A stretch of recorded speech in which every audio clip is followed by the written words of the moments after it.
ਜੀਵਨ ਸ਼ਤਰੰਜ ਦੀ ਖੇਡ ਦੀ ਤਰ੍ਹਾਂ ਹੈ। ਸ਼ਤਰੰਜ ਦੀ ਗੇਮ ਵੇਖੀ ਹੋਏਗੀ ਸਾਰਿਆਂ ਨੇ। ਜੀਵਨ ਸ਼ਤਰੰਜ ਦੇ ਖੇਡ ਦੀ ਤਰ੍ਹਾਂ ਹੈ ਤੇ ਇਹ ਖੇਡ ਅਸੀਂ ਪਰਮੇਸ਼ਰ ਨਾਲ ਖੇਡ ਰਹੇ ਹਾਂ। ਪਰਮੇਸ਼ਰ ਨਾਲ ਸਾਡੀ ਹਰ ਚਾਲ ਦੇ ਬਾਅਦ ਉਹ ਆਪਣੀ ਚਾਲ ਚੱਲਦਾ ਹੈ। ਸਾਡੀ ਚਾਲ ਸਾਡੀ ਪਸੰਦ ਖਮਾਉਂਦੀ ਏ ਤੇ ਉਹਦੀ ਚਾਲ ਪਿਆਰਿਓ ਨਤੀਜਾ ਖਮਾਉਂਦੀ। ਆਖੋ ਧੰਨ ਗੁਰੂ ਰਾਮਦਾਸ ਜੀ, ਧੰਨ ਗੁਰੂ ਰਾਮਦਾਸ ਜੀ। ਜੋ ਮਰਜ਼ੀ ਅਸੀਂ ਚਾਲ ਚੱਲ ਸਕਦੇ ਹਾਂ, ਚੰਗੀ ਚੱਲੋ ਮਾੜੀ ਚੱਲੋ, ਚੰਗੇ ਕੰਮ ਕਰੋ ਮਾੜੇ ਕਰੋ, ਸਾਡੀ ਚਾਲ ਸਾਡੀ ਪਸੰਦ ਖਮਾਉਂਦੀ ਹੈ ਤੇ ਉਹਦੀ ਜਿਹੜੀ ਚਾਲ ਚੱਲਦੀ ਹੈ ਨਾ ਉਹ ਫਿਰ ਸਾਡੇ ਕੀਤੇ ਕੰਮਾਂ ਦਾ ਨਤੀਜਾ ਸਾਡੇ ਸਾਹਮਣੇ ਲਿਆਉਂਦੀ ਹੈ।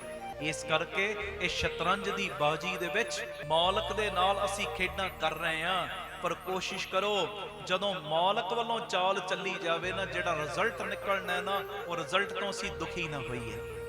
ਹੈ ਜੀ, ਇਹ ਮੇਰੀ ਬੇਨਤੀ। ਆਖੋ ਧੰਨ ਗੁਰੂ ਰਾਮਦਾਸ ਜੀ, ਧੰਨ ਗੁਰੂ ਰਾਮਦਾਸ ਜੀ।